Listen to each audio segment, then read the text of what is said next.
사도신경으로 신앙 고백하며 예배를 시작하도록 하겠습니다.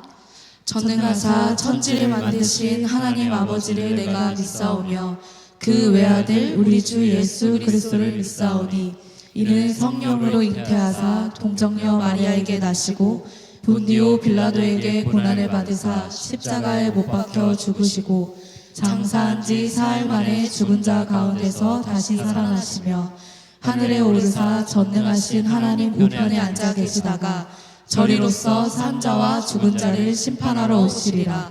성령을 믿사오며 거룩한 공예와 성도가 서로 교통하는 것과 죄를 사하여 주시는 것과 몸이 다시 사는 것과 영원히 사는 것을 믿사옵나이다. 아멘.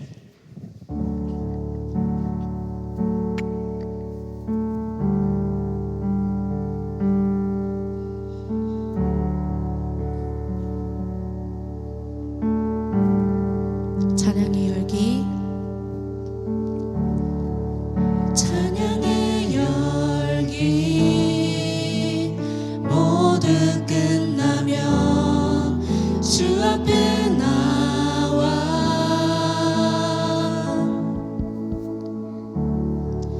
더욱 진실한 예배 드리네. 주님을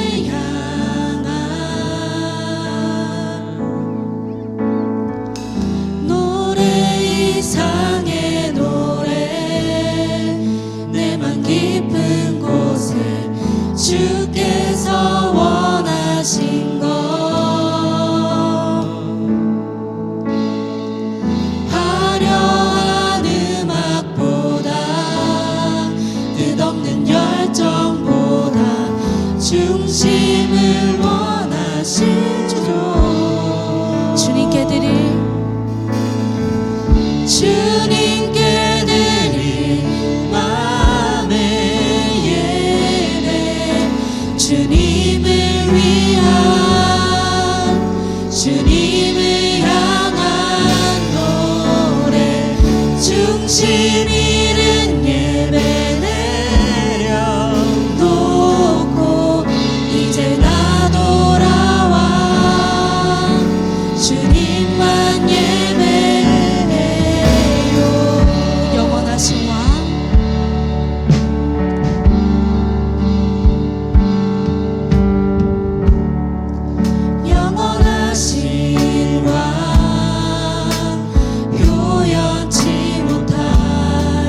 주님의 존귀 가난할 때도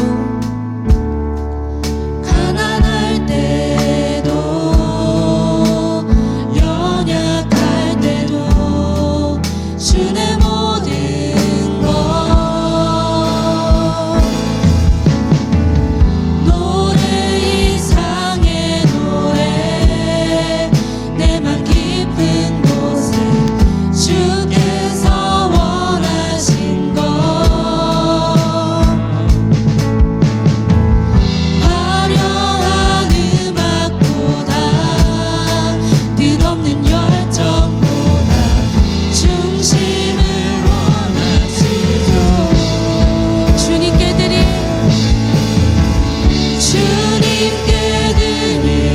마음의 예배 주님을 향한 노래 중심 잃은 예배 내려놓고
시간 박수치며 기쁘게 하나님을 찬양하도록 하겠습니다.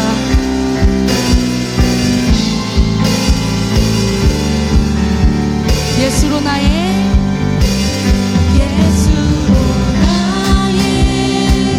구주 삼고 성령과 피로써 거듭나니 이 세상에서 내 영혼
시간 우리의 마음을 다해서 고백하길 원합니다.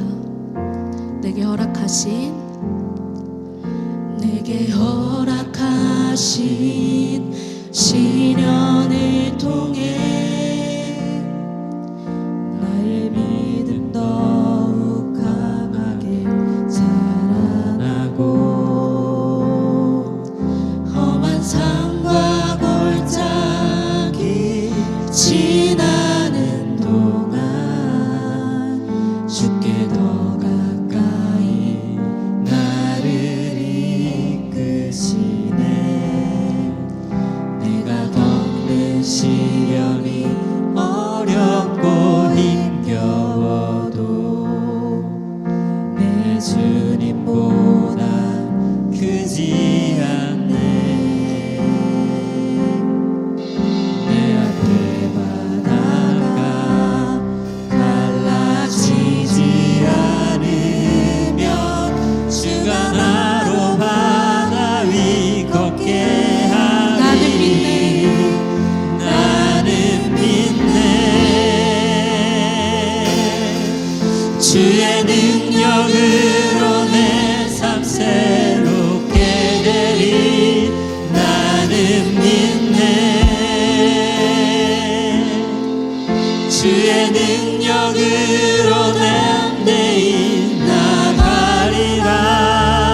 주와 함께 싸워 승리하리라. 날마다 믿음으로 난 살아가리. 다시 한번 내게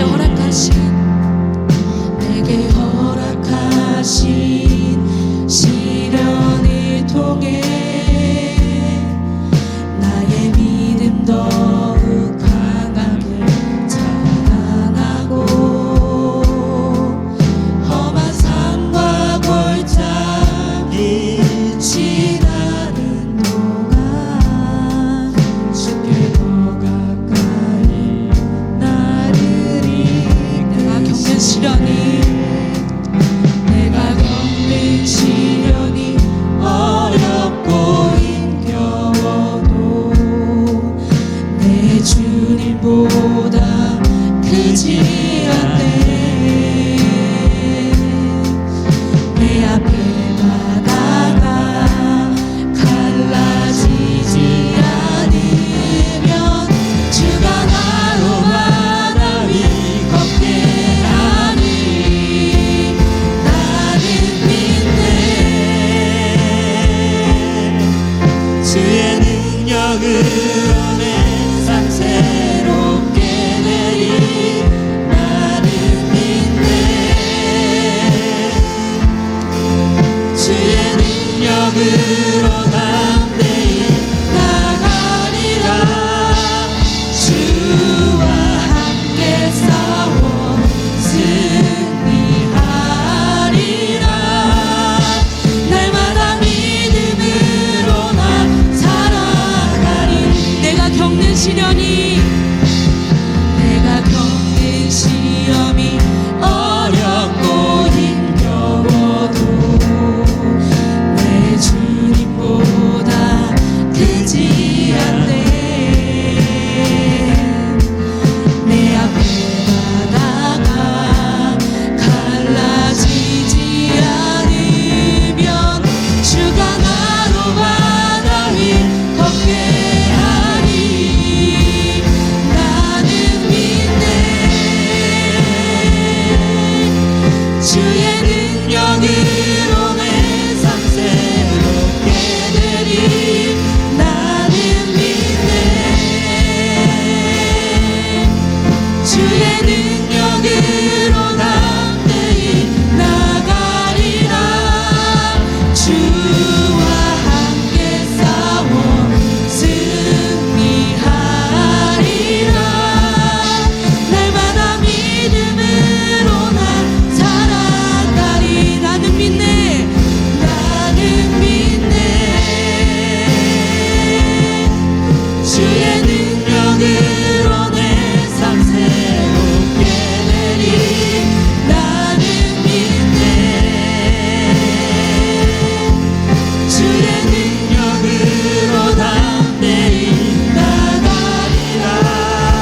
우리가 다 함께 기도하실 텐데요.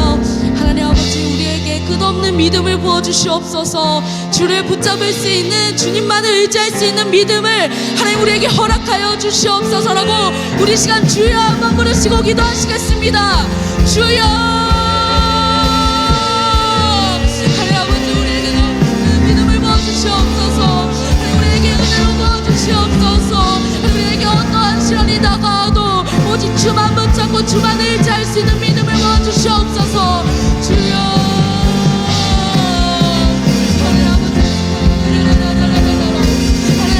하여 주시옵소서. 주여 붙들어 주시옵소서.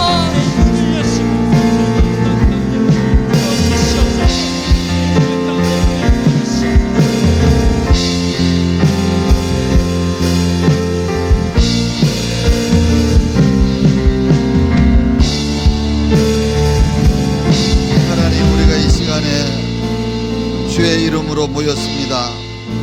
우리가 예배하고 하나님을 경배하고 말씀 받을 때에 우리에게 더 큰 믿음 허락하여 주옵소서.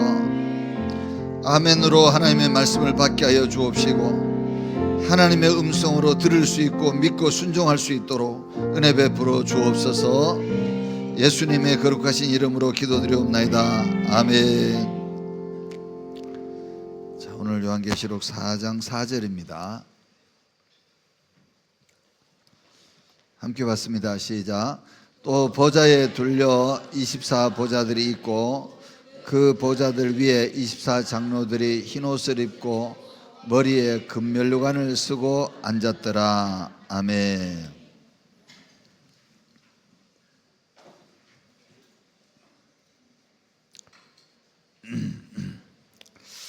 자, 오늘 말씀이 이게 쉽지 않는 말씀이라서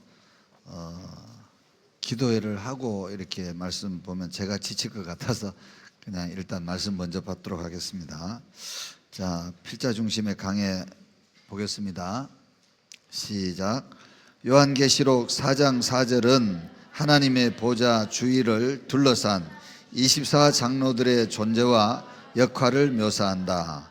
이는 단지 장식적 존재가 아니라 하나님의 보좌와 함께 참여하는 통치 공동체의 모습을 반영한다.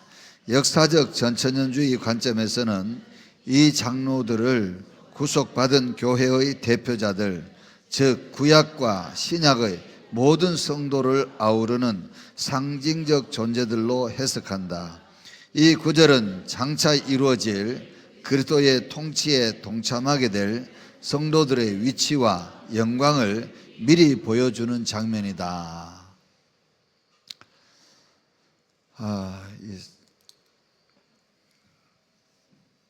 이걸 우리가 보좌라고 봅시다.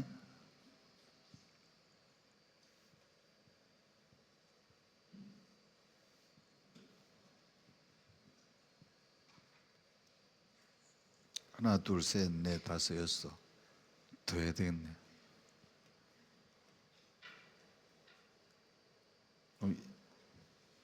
하나, 둘, 셋, 넷, 다섯, 여섯, 일곱, 여덟, 아홉, 열, 열하나, 열둘. 하나, 둘, 셋, 넷, 다섯, 여섯, 일곱, 여덟, 아홉, 열, 열하나, 열둘. 이렇게 뭐 그림 이상해졌네.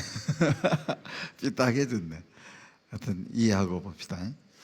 이렇게 이쪽에 12, 이쪽에 12 이렇게 합해서 24개의 보좌가 있다, 이런 얘기입니다. 그 앞에 이제 네 생물이 이렇게 또 보이고, 이제 여기에 요한이 서서 보는 게 누워서 보네. 저걸 보고 있다, 이런 장면입니다. 예, 이게 하나님의 보좌고, 이 요한이에요. 요한이고 네 생물이 있고 여기에 24장로들이 이렇게 둘러서 있는 작은 보좌들이 있다. 그러니까 큰 보좌, 메인 보좌가 있고 그 다음에 둘러리 서 있는 작은 보좌들이 24개씩 있다, 이런 장면입니다. 대충 상상이 되죠? 예. 이렇게 생각합시다. 이게 이제 강대상이 보좌라고 생각하면 이 주변에 이렇게 의자가 쫙 이렇게 있듯이 그렇게 작은 보좌들이 또 둘러서 있었다, 그런 얘기입니다. 여기 보면 벽옥 같고, 이 보좌는 이렇게 벽옥 같다. 그 다음에 이제 이게 무지개다. 그 다음에 이게 이제 녹보석 같다. 뭐 그렇게 되어 있습니다. 벽옥이나 이런 것들을 우리가 하나님의 공의와 심판, 하나님의 진노 이렇게 봤습니다. 이제 계시록이니까 하나님의 보좌가 어떤 보좌로 보여지고 기록되어져야 되는가를 우리가 한번 상상해 볼 필요가 있어요. 이 계시록의 그야말로 하이라이트가 이게 심판 아닙니까?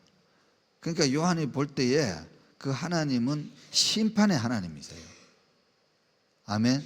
예. 당연히 이제 우리 한번 계시록 말씀을 봐가면서 합시다. 계시록 1장 19절을 한번 보도록 하겠습니다. 1장 19절.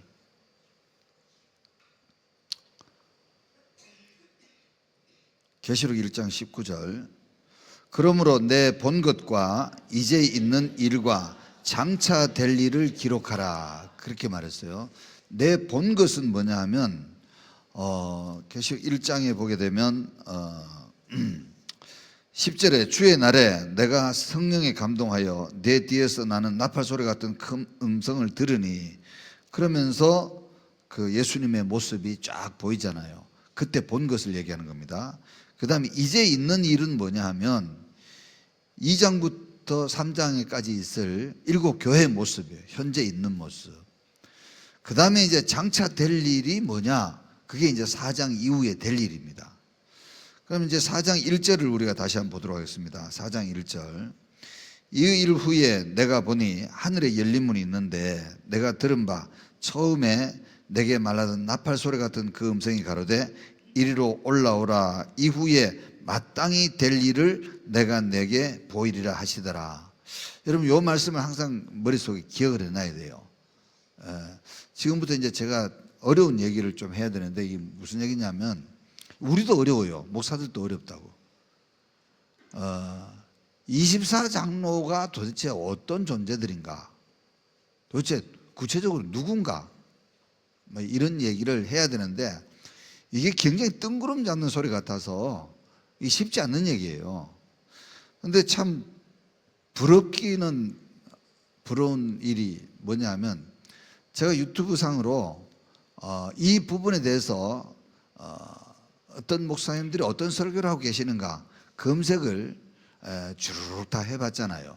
그러면서 이제 뭐 이렇게 뭐 1시간 분량, 2시간 분량 이런 거는 못 듣겠고 15분, 20분짜리 이런 것들만 골라서 이제 쫙 들어보는데, 뭐 한 10여 편을 검색을 해봤어요.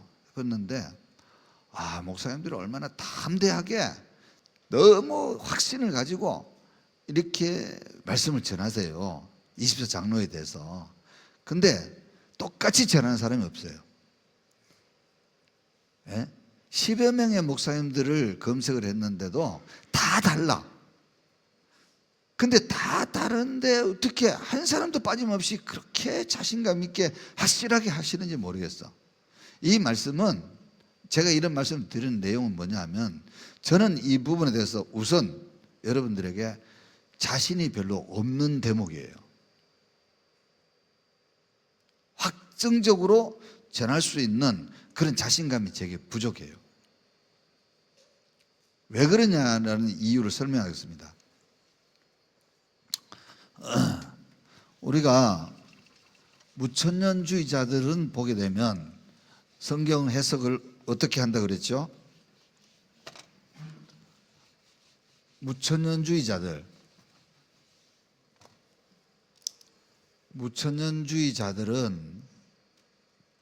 성경 해석을 과거적으로 합니다. 어떻게 한다고요? 과거적으로 해석을 한다고. 특히 요한계시록을 과거지사로 해석을 한단 말이야. 그러니까 앞으로 예수님 오실 것이다라는 식으로 해석한 게 아니라, 과거에 이미 짐승도 나왔고 인도 맞았고 뭐 그렇게 다 해석을 하는 거예요. 그게 이들의 특징입니다. 그 다음에 상징적으로 해석을 합니다. 상징적으로. 어떻게 해석한다고요? 상징이에요. 문자대로 해석을 안 한단 말이에요. 그러니까 뭐 예를 들어서 24장로 그러면 24가 아니야. 이거는 뭘 상징해. 이렇게 얘기하고 천년왕국 이러면 천년이 아니야. 이거는 뭘 상징해. 이런 식으로 다 상징을 얘기한단 말이에요. 근데 이제 제가 지금 얘기하는 이 상징이라는 것에 관했기 때문에 얘기합니다. 근데 상징은요, 해석을 하기에 따라서 다양한 해석이 나올 수 있기 때문에 하나의 해석을 주장할 수가 없어요. 뭔 말인지 이해하셔야 됩니다. 자, 예를 들어서 아까 우리가 벽옥 같고 그랬어요. 그럼 벽옥은 뭐냐? 이거를 우리 어저께 사진 봤잖아요. 벽옥은 이런 겁니다라고 내밀면 그 문자적으로 보는 거예요, 그게. 그죠? 그런데 그런 문자적인 것이 아니라 이게 뭘 뜻하느냐, 뭘 상징하느냐, 이렇게 얘기하면 A라는 사람은 이렇게 상징한다, B라는 사람은 저렇게 상징한다, C라는 사람은 또 저렇게 상징한다. 나름대로 자기가 그걸 보는 관점에 따라서 상징은 다양하게 나올 수 있다 이 말이에요. 무슨 말인지 이해하십니까? 그러니까 그 상징이란 것을 얘기하면 다양성을 인정할 수밖에 없는데, 왜냐하면 그 자체가 상징이라니까. 상징이란 게 무슨 굉장히 어떤 실제적이고 실증적인 얘기를 하는 게 아니잖아요. 아마도 이렇게 이런 이야기일 것이다. 그렇게 추측하는 면이 많단 말이에요. 뭔지 아시겠죠? 그 추측하니까 추측하는 정도에 따라서, 추측하는 측면에 따라서, 추측하는 방법에 따라서 다양한 결론이 나올 수 있지 않겠어요? 그러니까 이 상징으로 해석하는 이상 이 벌써 확증적으로 해석하기가 어렵다 이런 얘기입니다. 아마도, 혹시나, 왜 이런 게 따라 붙어야 돼요.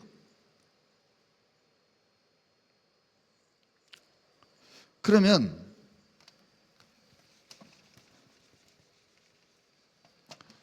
이제 세대주의자들은 이거를 어떻게 해석을 하냐면 계시록을 미래적으로 해석을 합니다. 이건 우리하고 같은 측면이에요.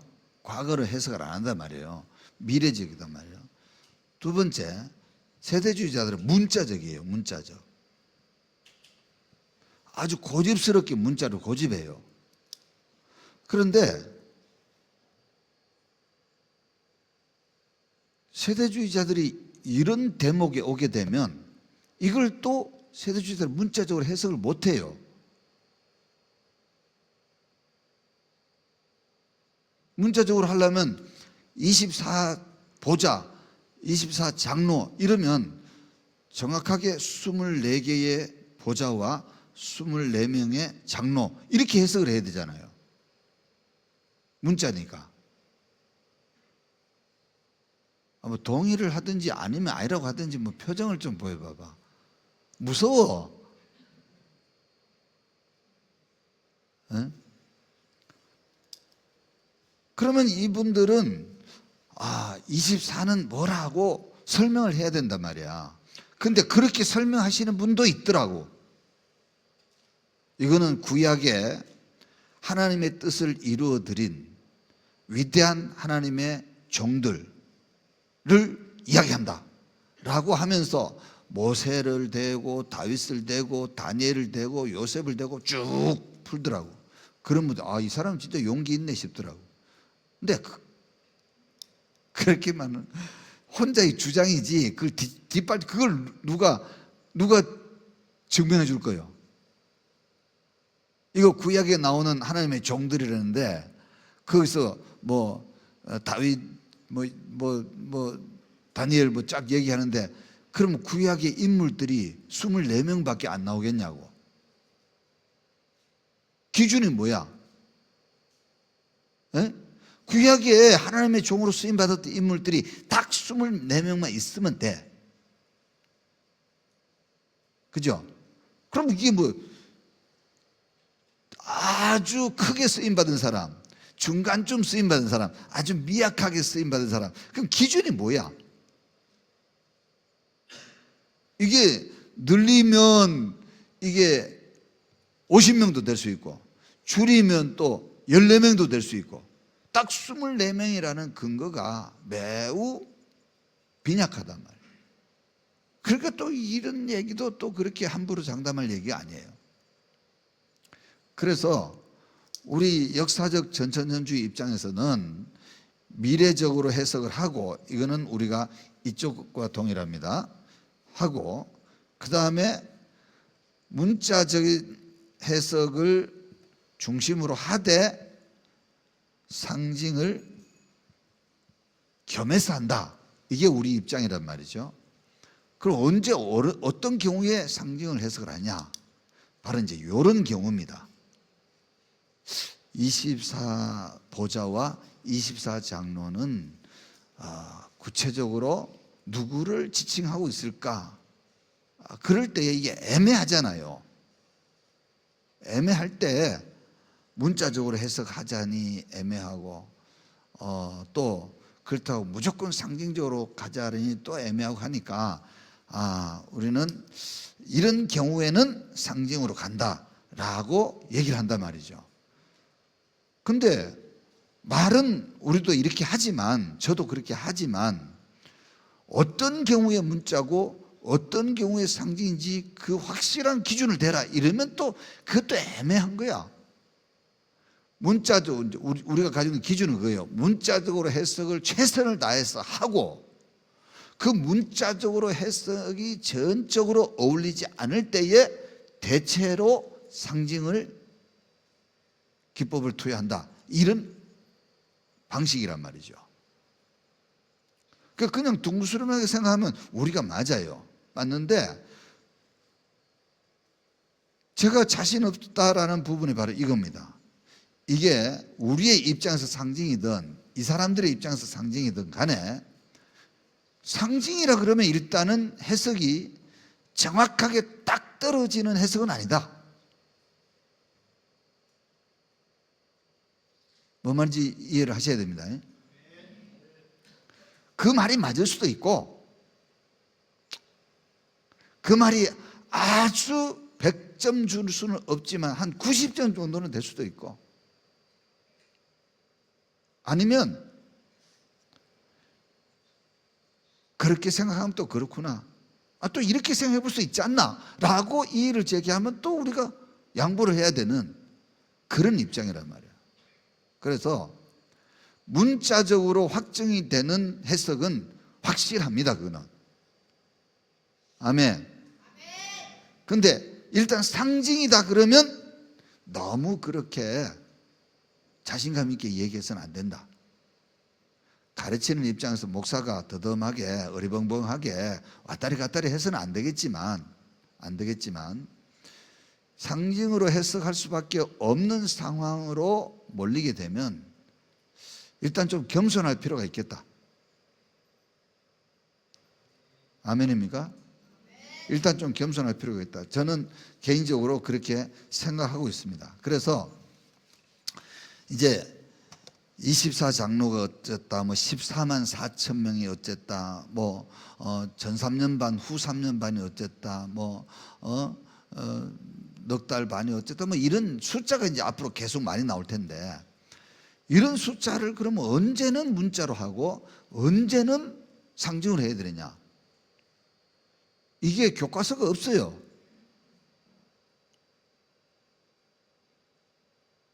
다 깨놓고 얘기하면 모범 답안이 없다 이 말이에요. 그러니까 그런 교류와 신학적 입장에 따라서 문자적으로 할 수도 있고 상징으로 할 수 있는데, 상징으로 해야 될 경우라면 너무 그렇게 자기 주장 해석만이 모범 답안인 것처럼 그렇게 교만을 떨면 안 되겠다, 그런 말씀을 드립니다. 자, 왜 그러냐 그러면 24장로라는 것을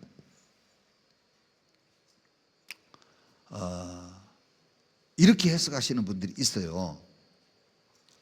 제가 이제 케이스 바이 케이스를 몇 가지만 이제 기억을 더듬어서 말씀드릴게요. 첫 번째로 이거는 신약의 성도들이다 이렇게 생각하는 사람들. 교회, 그러니까 신약 교회, 말하자면 신약 교회 이렇게 해석하는 사람들이 있어요. 이렇게 해석하시는 분들 중에서 대표적인 케이스가 바로 세대주의자들입니다. 그 세대주의자들 중에서 대표적인 케이스가 바로 정동수 목사 같은 사람들이에요. 제가 이 설교하러 올라오기 1시간 전에 그분의 요 대목을 또 한 번 더 듣고 확인을 했습니다. 근데 이제 두 번째 케이스가 신약의 성도들 같은 신약 교회예요.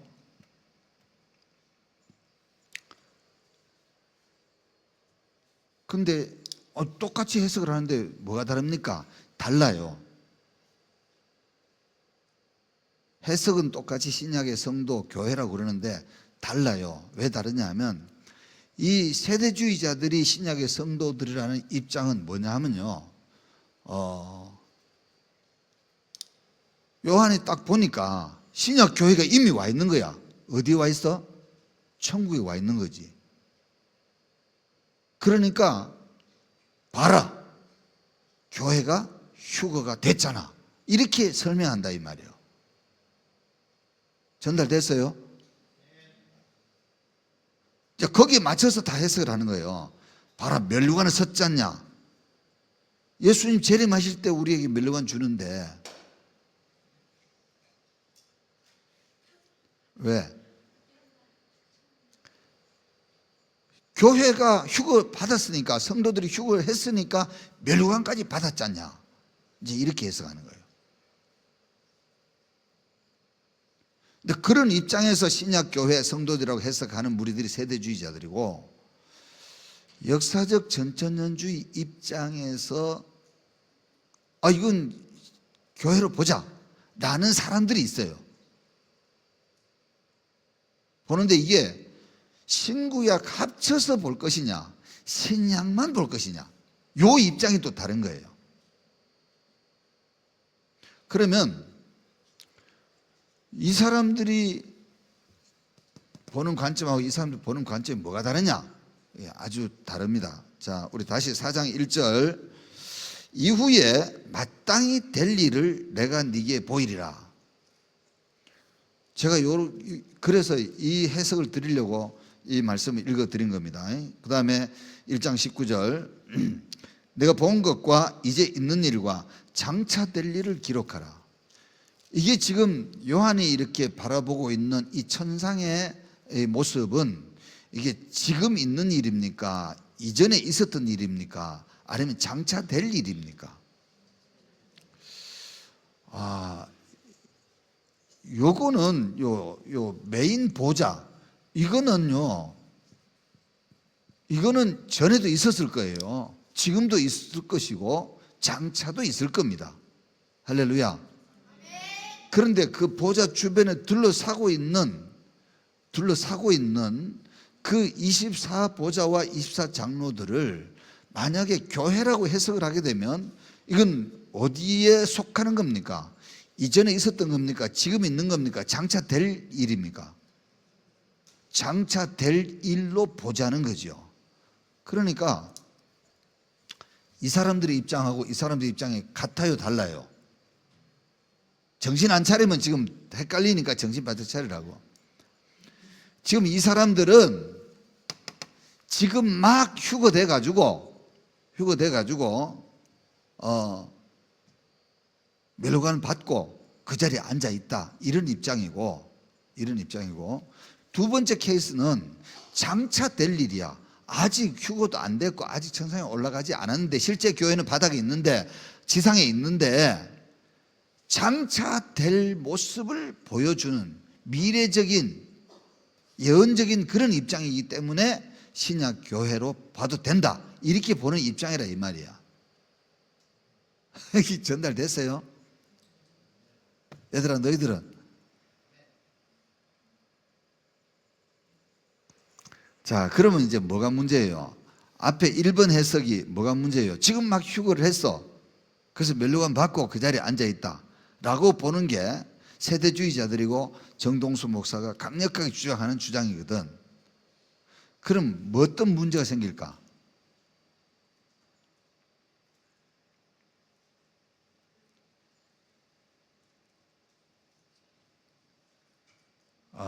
옥선 집사가 그립다.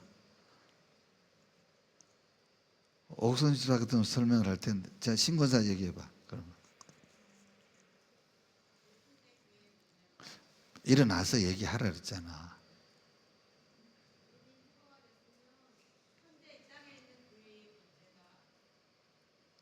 휴거됐으면 현재 교회가 있으면 안 된다 이 말이지. 옳지. 그것도 답 중에 하나야. 어?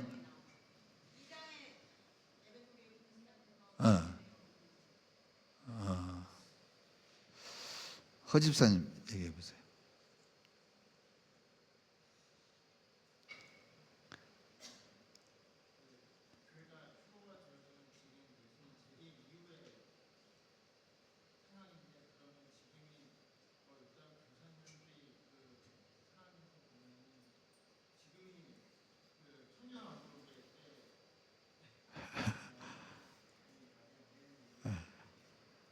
알겠습니다.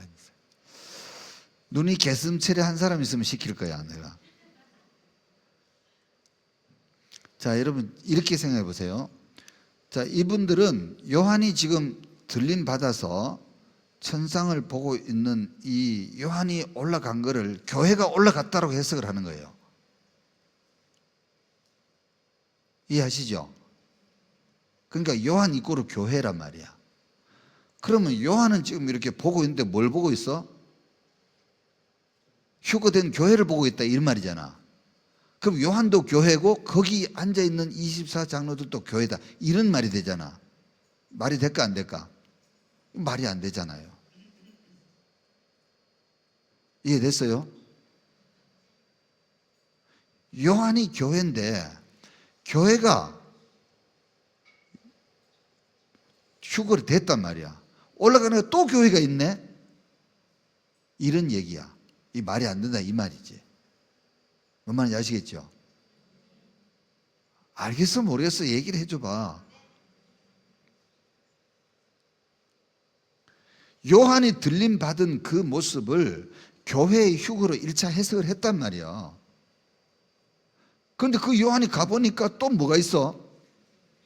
또 교회가 있네. 멸류관을 쓰고. 그럼 요한은 멸류관을 썼어 안 썼어? 요한은 멸류관도 못 썼는데 먼저 와서 먼저 휴거돼서 멸류관을 쓰고 있는 교회들이 보이는 거야. 그럼 이게 설명이 돼 안 돼? 자기네들의 설명을 스스로 혼란스럽게 만들어버렸다 이 말이지. 뭔 말인지 이해하시겠죠? 자, 그 다음에 빨리 좀 합시다 그러면. 그 다음에 이거를 구약과 신약, 구약의 12지파, 신약의 12사도 그 대표적으로 봐서 구원받은 12지파와 구원받은 사도, 교회의 대표자 이렇게 본다라는 대목이 있어요.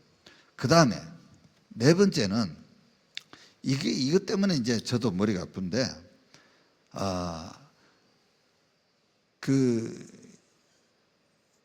여러분들은 모르는데 우리 입장에서 연구하는 입장에서 굉장히 도움을 주시는 분인데 역사적 전천년주의 관점에서 강의를 아주 진짜 잘하셔요. 쌈박하게. 근데 이분이 무슨 해석을 했냐면 이거는 천사다 이렇게 해석을 한 거예요. 제가 이 강의안을 작성하는데 뼈대 역할을 하셨던 분이 이렇게 얘기를 한 거예요. 그러니까 내용적으로 저는 이 뒤에 비교할 때 박만영 목사님이나 이강복 목사님이나 이런 분들의 영향을 제가 절대적으로 받았는데 실제 골격을 세우는 것은 요분, 지금 천사라고 해석한 요분의 영향을 제가 많이 받았어요. 근데 이분이 이거는 교회가 아니야, 이건 천사야 이렇게 해석을 한 거예요. 근데 그 해석의 근거가 뭐냐 하면 바로 이제 두 분이 얘기하신 거 비슷해. 교회는 땅에 있는데 아직 올라가지도 못했는데 어떻게 그걸 교회로 보냐, 어떻게 성도로 보냐, 이런 주장이에요. 근데 그런 주장은 그렇게 신뢰할 수 있는 주장은 아니에요. 왜냐하면 이건 어차피 지금 장차 될 일이야. 이게 예언적인 입장이지 지금 이렇게 되었다라고 한 게 아니야. 교회 여기 있어. 그런데 그 교회가 장차 이렇게 된다라는 모습을 보여주는 거란 말이야. 이해됐어요? 교회가 여기 있든 저기 있든 상관없어. 장차 그 교회들이 하나님의 보좌 앞으로 이끌림 받아서 멸류관 받고 하나님 앞에 멸류관을 벗어드리고 하나님 앞에 종일종야를 감사와 찬송과 영광을 돌리는 그러한 거룩한 천상의 예배의 주인공들이 되어 있다, 이런 의미거든. 그러니까 지금 어디 있는지 상관없다고.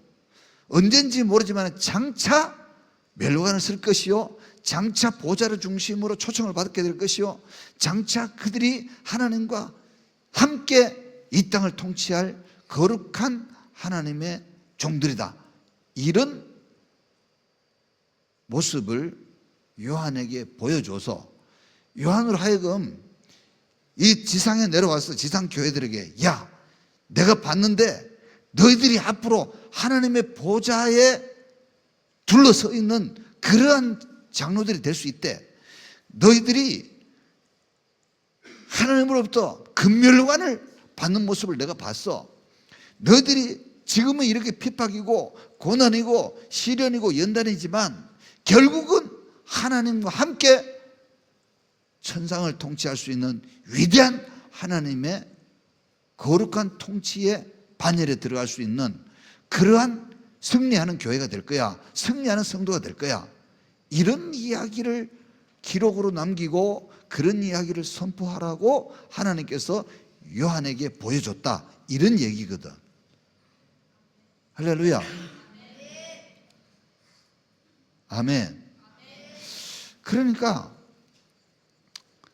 저는 이 학설을 지지하는 쪽이에요. 이 학설을. 그래서 제가 이 기록에 이분의 해석을 안 따르고 이 학설을 지지하는 쪽이에요. 근데 이제 이것도 얘기했잖아요. 상징이기 때문에 이게 100점짜리고 나머지는 다 빵점이야, 이렇게 말할 수 있는 입장은 아니다, 이런 얘기예요.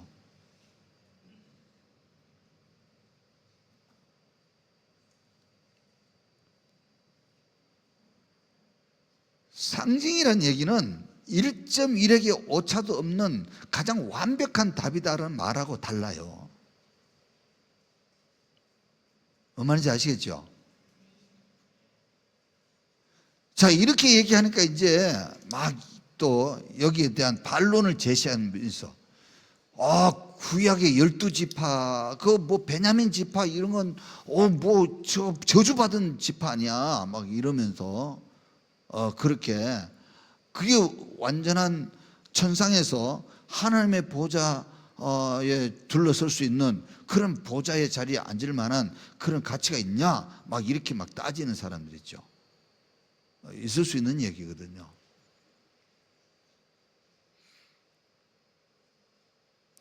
또 막 12사도가 거기 있으면 지금 요한이 거기 보고 있는데 요한은 빼야지. 막 이런 사람도 있어요. 이 굉장히 뭐라 그럴까, 좀 아동틱한 질문이고 도전이기는 한데 아주 엉터리라고 또 말할 수도 없어요. 근데 그런 것들이 이 주장을 완전히 무력화시킬 수 있는 그러한 무기가 될 수 있냐? 그건 아니에요. 왜? 상징이라고 그랬기 때문에. 자, 예를 들어서 그럼 베냐민이 저주를 받았어. 베냐민은 저주를 받았지만 하나님께서 그 12지파를 통해서 거룩한 하나님의 종족을 생육하고 번성시켰다라는 입장에서 승리한 12지파를 얘기하는 거지, 그게 실패하고 저주받은 12지파를 얘기하는 게 아니다, 이렇게 해석을 하면 되는 거거든요. 어차피 지금 천상에는 누가 가는 거예요? 실패한 사람이 가는 게 아니라 승리한 성도가 가는 거죠. 아멘. 승리한 교회가 가는 거란 말이야. 사람 베냐민은 실패했지만은 하나님께서 그 자손 중에도 구원받을 자손을 예비해 놨을 것이고 택정시켰을 것이니까 그 승리한 백성들이 올라간다, 그런 입장이거든요. 그럼 요한은 여기 있는데 거기 12지파가 있으면 어떡하냐? 장차 될 일이라고 그랬지 않냐? 요한이 이렇게 서서 보지만 그건 지금 그렇게 되어진 일을 보는 게 아니라 장차 앞으로 될 일을 보여주는 거지 않냐? 무슨 말인지 이해하셔야 됩니다. 그래서 저는 신구약, 구약의 12지파와 신약의 12사도로 대표되는 승리한 교회, 승리한 교회의 리더십들을 대표자들로 불러 모았으니까 그렇게 해석을 하는데, 이 해석이 완벽하게 100점 만점짜리라고 그렇게 자신감 있게 주장하기에는 아쉽다. 왜? 어차피 상징이기 때문에.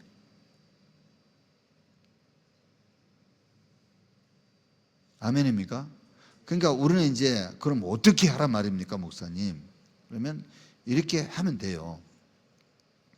하나님의 보좌를 중심으로 그게 12이 됐든 24이 됐든 240이 됐든 24,000이 됐든 상관없어요. 어차피 숫자는 상징이니까. 뭔 말인지 이해하십니까? 그러면 복음으로 진리로 승리한 교회는 결국은 하나님의 보좌 옆에 또 다른 보좌를 얻어내는 그러한 축복을 받는다, 그런 혜택을 입는다. 할렐루야. 그래서 제가 지난번에 이런 말씀 드렸잖아요. 뭐 입신을 해서 천국을 갔니 뭐니 이렇게 하는데, 그 입신을 해서 가서 본다는 것이 보좌 중심으로 보여지지 않으면 혹시 이게 좀 사이비거나 가짜일 수도 있다라는 이야기를 제가 그래서 말씀을 드리는 거예요. 성령 교회들이 기와집 짓고 들어가 있는 게 아니라 어디 있다는 겁니까? 하나님의 보좌 주변에 또 다른 보좌에 앉아서 하나님과 함께 통치를 하는 그런 왕 같은 제사장의 보상을 받고 있는 그런 자리에 있는데, 성경은 분명히 보좌를 얘기하는데 천국을 보고 왔다는 사람 맨날 빌딩 보고 기와집 보고 막 이렇게 얘기하니까 헷갈리는 거죠. 아니 이렇게 생각해 보세요.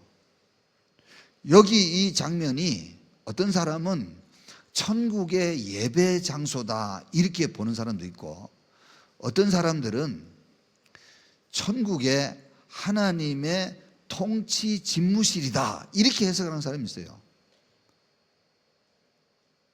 저는 두 해석이 다 어울린다고 보는 쪽이에요. 하나님의 통치 집무실은 하나님의 예배 장소다. 이렇게 겸사겸사 해석하는 쪽 입장이에요. 여기는 하나님의 통치 장소야, 여기는 하나님 예배 장소야, 그런 개념이 필요 없어요. 하나님이 계시면 통치고 하나님이 계시면 예배지. 할렐루야. 그걸 왜 쪼개고 또 분리하냐고. 같이 해보자. 하나님이 계시면 통치고 하나님이 계시면 예배다. 그러니까 사랑하는 성도 여러분, 우리가 예배하는 것은 전적인 하나님의 통치를 받는 순간이에요. 그러니까 졸면 안 되는 거야. 딴 생각하면 안 되는 거지. 에? 하나님이 말씀하시고 하나님이 임재해 계신다고 우리가 믿는다면 전적인 하나님의 통치를 받는 자리고 전적인 하나님을 예배하는 자리잖아. 그래서 하나님은 위로부터 우리를 통치하시고 우리는 아래로부터 하나님을 떠받들어서 경배하고 찬양하는 거, 그게 예배잖아. 아멘. 그러니까 지금 이 지상교회는 하나님의 통치와 하나님을 향한 경배를 연습하는 곳이잖아요. 할렐루야. 그러니까 뭐 졸 수도 있어. 연습할 때 뭐 졸면 되지 뭐. 아마 딴 생각 할 수도 있어. 그랬잖아. 지난번에 우리가 학생 시절에는 예배당을 연회당이라고 불렀거든. 예배당을 학생들은 연회당으로 알고 다녔어. 근데 그러다가 하나님의 은혜를 만나가지고 다 목사 되고 장로 되고 다 그래 됐어. 할렐루야.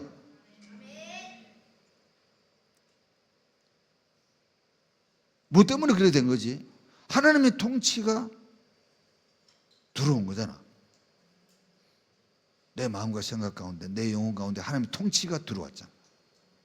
그 통치가 들어오니 믿음이 생기고 그 믿음으로 하나님을 경배하다가 목사가 된 거지.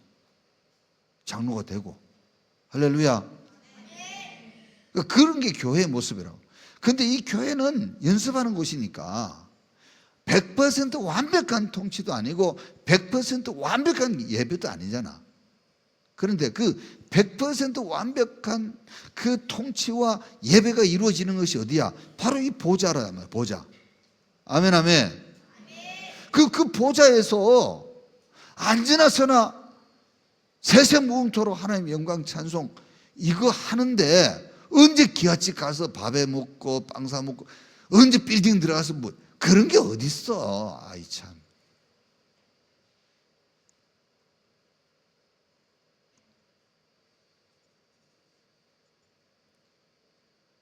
그 개념적으로 의식적으로 말이야. 이 땅에 살면서 기독교라는 종교 속에 어떤 혜택과 복을 받을 것인가 라는 것을 염두에 두고 신앙생활 하다가 그 절정이 천국에서 이루어지겠거니라고 고대하는 인간의 갈망이지 성경이 얘기하는 거 아니란 말이야. 어떤 입장에서 이 세상에서 풀지 못한 한을 천국에서 푼다 이렇게 생각하는 거란 말이야. 그런 게 천국이 아니거든. 인간의 한을 들어주고 인간의 한을 풀어주고 인간의 만족을 최상급으로 올려주는 그곳이 천국이냐? 그거 아니다 이 말이지. 아멘. 그거 아니야. 전적인 하나님의 통치와 전적인 하나님을 향한 경배를 그 사이에 어떤 죄도 틈탈 수 없는 곳, 그게 바로 천국이란 말이지. 교회가 승리하게 되면, 성도가 승리하게 되면 바로 그런 영역으로, 그런 에리어로 들어간다. 아, 우리 예배 드리는데 그렇게 지겨웠는데, 보성이라는 새끼하고 희성이라는 새끼 흉을 좀 봐야지. 보성이 어디 갔어?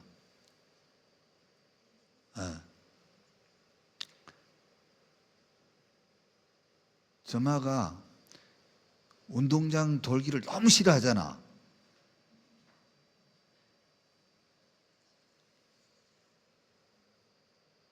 내가 쟤를 운동장 돌리려면 내가 죄인 된 기분이 들어.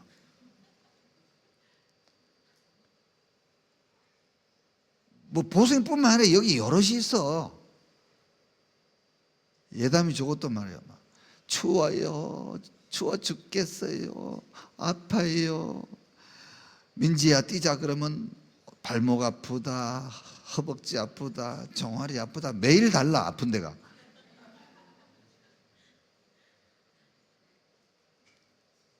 또 뭐 내가 이름은 얘기 안 할 텐데 뭐 뛰자 이러면 목사님 잠깐만요. 두 바퀴만 걸 거예요. 전도사님이요. 목사님이 뛰라 그래도 한 바퀴 이상은 무조건 걸으라 그랬어요. 우린 누구 말 들어요? 막 이러면서. 그거는 예언이하고 주희가 그랬어. 하은이가 예언이가 아니었구나. 미안해. 쏘리. 하은이 어디 갔어?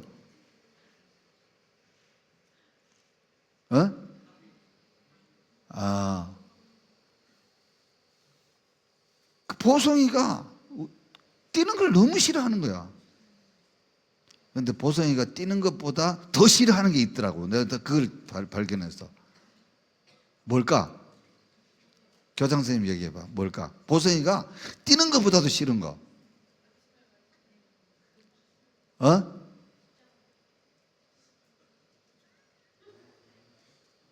월요일날 다 기도회로 올라가는데 보성이가 희성이가 어슬렁어슬 안 올라가는 거야. 너 안 올라가려면 운동장 10바퀴 뛰어. 목사님 10바퀴 뛸게요.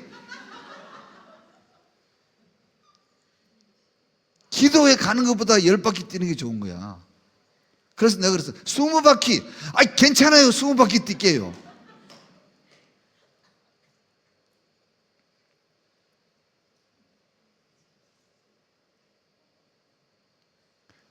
저런 놈도 하나님의 통치가 임하게 되면 역사가 일어난다 이 말이지.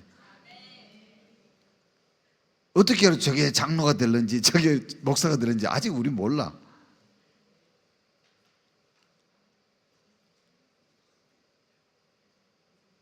뭐 우리가 뭐 전적으로 하나님 뭐 이러다가 목사 된지 알아? 아니에요. 우리가 몰려다니면서 연애도 많이 하고 몰려다니면서 못된 짓도 많이 하고 몰려다니면서 온갖 일 다 했어요. 근데 그때 몰려다니는 놈들 절반 이상이 다 목사 됐더라고. 절반 이상이 다 목사 됐어. 그때 몰려다니면서 막 이쪽 교회 저쪽 교회 학생부들끼리 서로 편지 날리고 막 연애하고 막 그랬던 놈들이 거의 90%가 목사 됐더라고. 나도 그 중에 한 사람이고. 어떤 이유와 어떤 조건으로 왔든지 간에 하나님의 통치는 내려오게 돼 있다. 아멘. 근데 그것을 전적으로 아무 방해도 안 받고 장애물도 없이 틈타지 않고 그렇게 할 수 있는 그런 영역으로 우리가 들어가는데 지상교회에서 승리한 교회요 성도들이 들어간다. 그게 바로 천국이고 그곳에서 하나님의 전적인 통치와 전적인 경배. 그런데 우리가 거기까지 가서 기와집이 어떻고 빌딩이 어떻고 이런 생각하지도 말고 그런 것도 없다.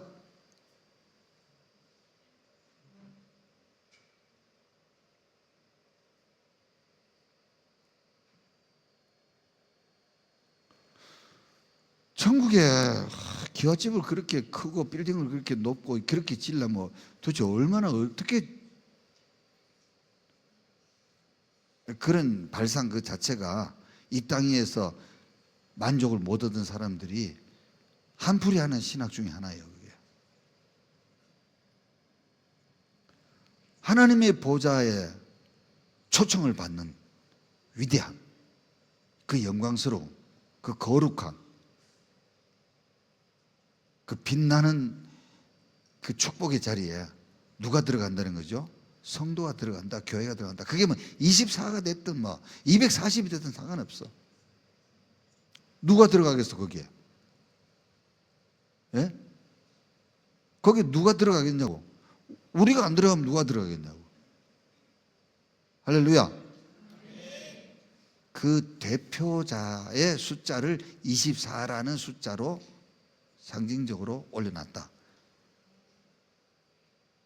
근데 이게 상징이니까 제가 이거를 막 놈들처럼 막 강력하게 막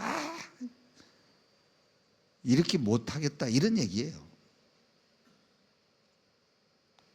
뭔 말인지 아시겠죠?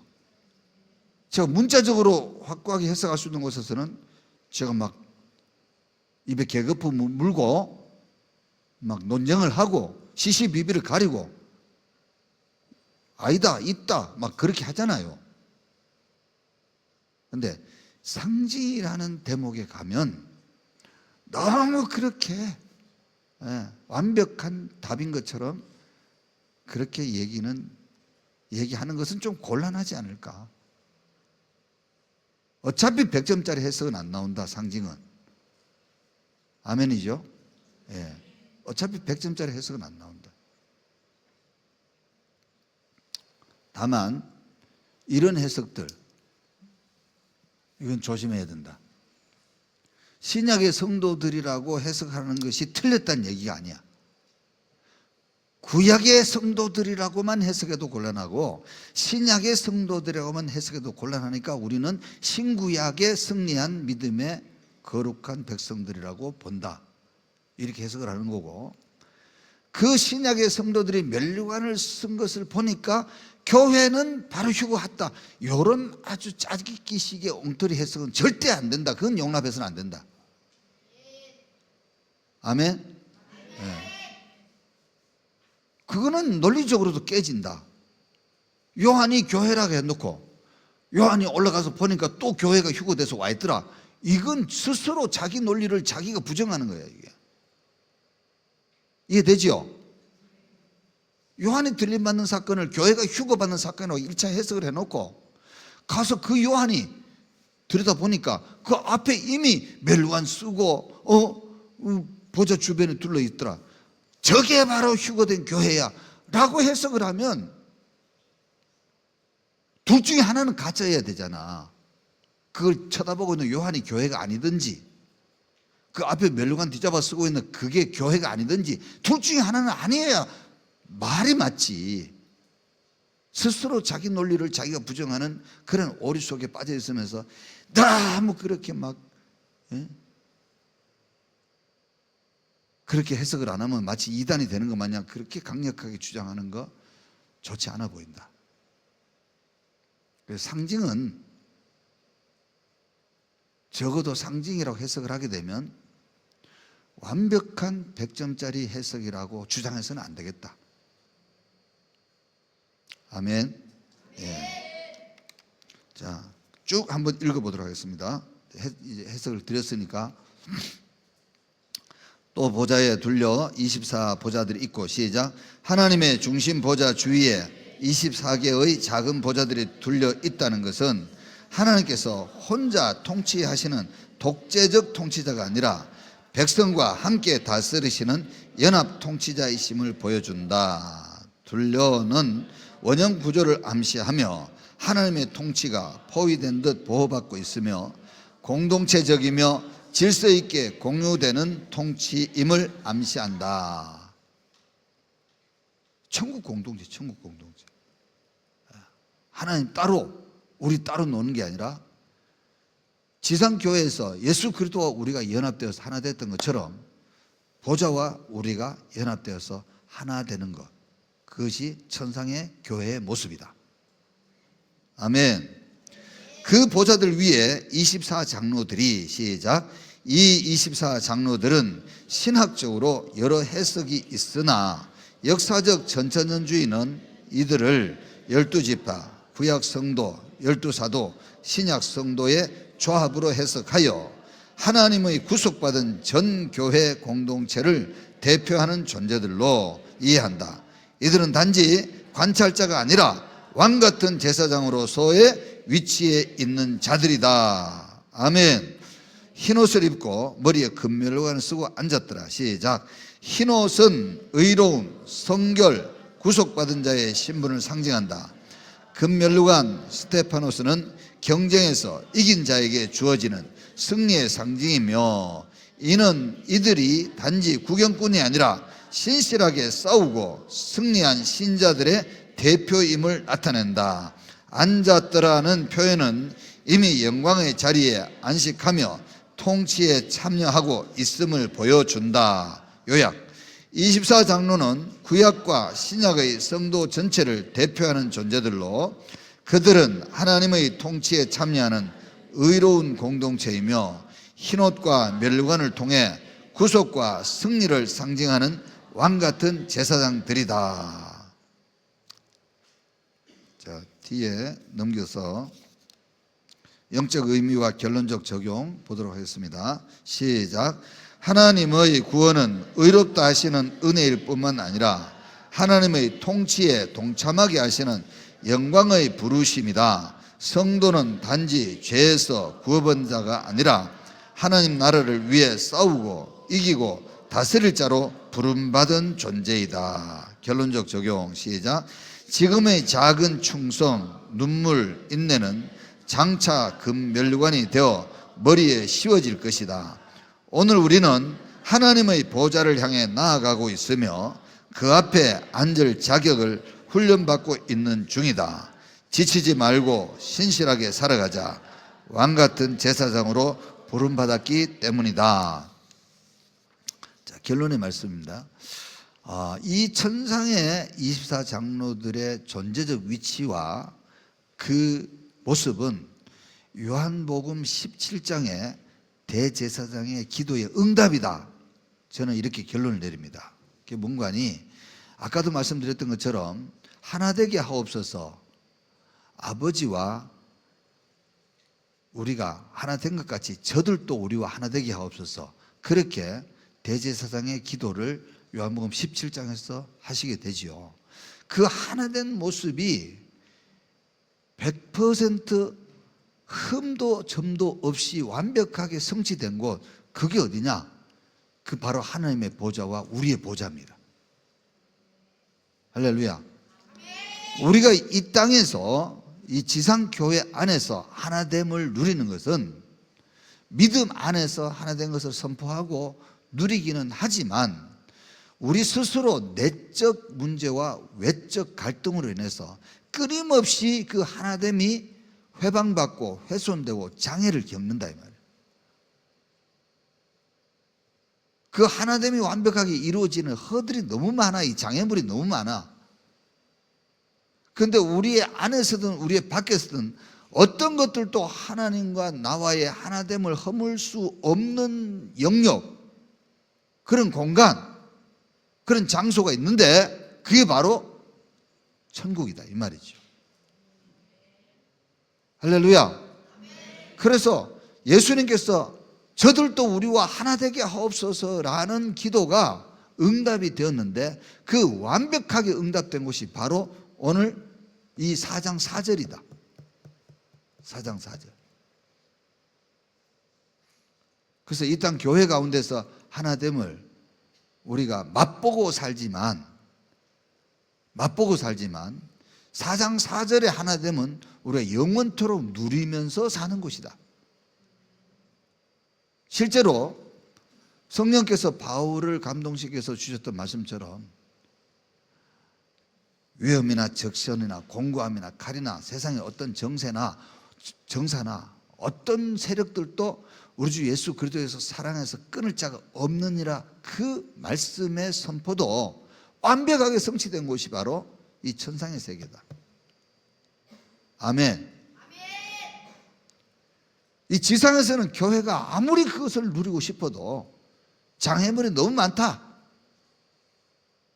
시간이 우리에게 장애물이고, 우리의 한계 있는 달란트가 우리 장애물이고, 내 안에 있는 죄성과 육성이 장애물이고, 살아가고 있는 이 공중권세 잡은 자가 통치하는 이 환경이 우리에게 장애물이야. 끊임없이 하나됨을 누리지 못하도록 방해하고 회방하는 것들이고, 끊임없이 우리를 그런 유혹의 함정으로 끌고 들어가는 속삭임이 우리 안에서 죄성으로 드러나게 하는 것이 바로 이 세상이에요. 그런 것들을 완벽하게 통제하고 그런 것들을 완벽하게 차단하고 영원토록 하나됨을 누리게 하는 곳, 그것이 바로 하나님의 보좌다. 아멘. 그곳에 작은 보좌들이 있는데 거기에 우리가 초대받았대. 그거를 요한이 보고 온 거지. 그래서 우리가 이 땅에서 갑집을 하는 일이 부끄럽지 않고 그 손해볼 것이 없는 것은 결국은 우리가 승리하게 될 것이고, 결국 그 승리자들이 하나님의 보좌 주변의 보좌로 가서 앉게 되기 때문이다. 그날을 바라보면서 오늘 우리가 이겨나가야 되는 거죠. 아멘. 그날을 소망하고 그날을 기대하고 그날을 바라보고 그날을 믿음으로 오늘 우리가 이 어려운 환경과 시련과 핍박과 환난들을 감당하고 이겨내야 되는 거죠. 바로 이 천상의 보좌의 모습이 우리의 바라는 믿음입니다. 믿음은 바라는 것들의 실상이에요. 보지 않는 것들이 증거라 그랬으니까. 이 보좌가 우리의 신앙의 참 증거가 되시기를 주님의 이름으로 축원합니다.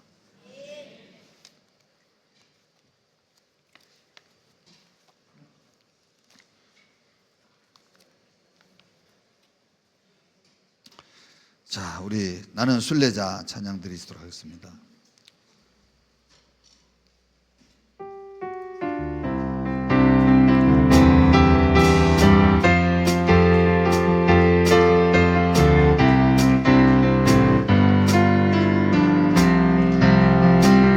나는 순례자 낯선 나라에 언젠가 집에 돌아가리. 어두운 세상 도망치 말고 예수와 함께 돌아가리. 나는 순례자 돌아가리. 날 기다리는 밝은 곳에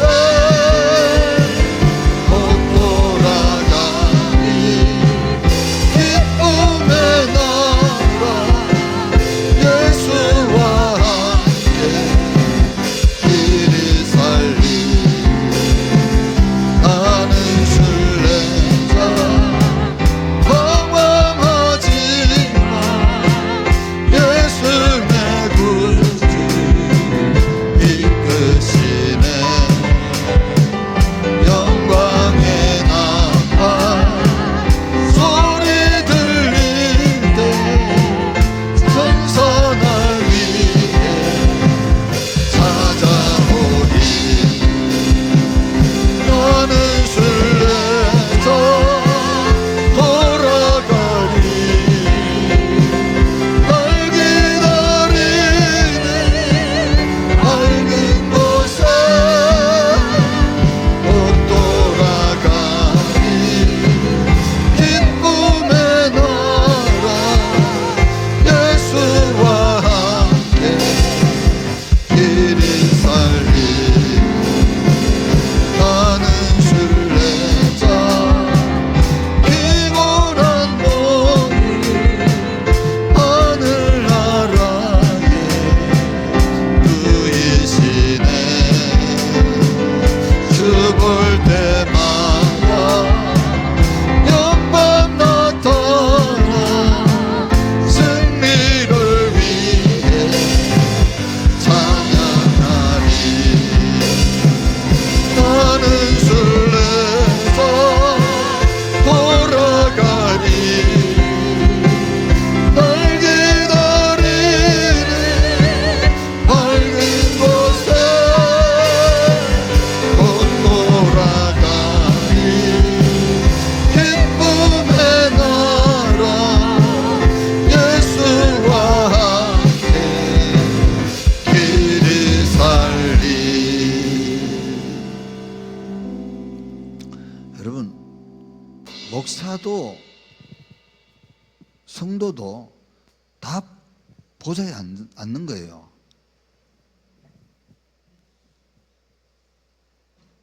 그러니까 목사님 뭐 특별한 대접을 받겠다, 뭐 성도님 특별한 대접을 받겠다, 그런 생각하지 마시기 바랍니다. 단지 조건이 있습니다. 이기는 자는 그렇습니다. 이기는 자에게 생명의 멸관을 준다 그랬기 때문에 우리가 믿음으로 끝까지 버티고 감당하고 이겨내는 자가 되느냐 못 되느냐, 그게 중요합니다. 그러니까 목사라도 끝까지 못 이기는 자가 있고요, 성도라도 끝까지 이기는 자가 있는 겁니다. 그러니까 성경의 말씀대로 우리가 믿으면 돼요. 성경의 말씀에 목사면 어떻고 성도면 또 그런 얘기 안 했잖아요. 목사도 이기는 자가 돼야 되고 성도도 이기는 자가 돼야 되는 거죠. 할렐루야. 우리 함께 기도합시다. 하나님, 이기는 자가 돼서 반드시 보좌 옆에 보좌 내 자리가 되기를 위합니다. 그렇게 기도하시기를 바랍니다. 기도하겠습니다. 주여,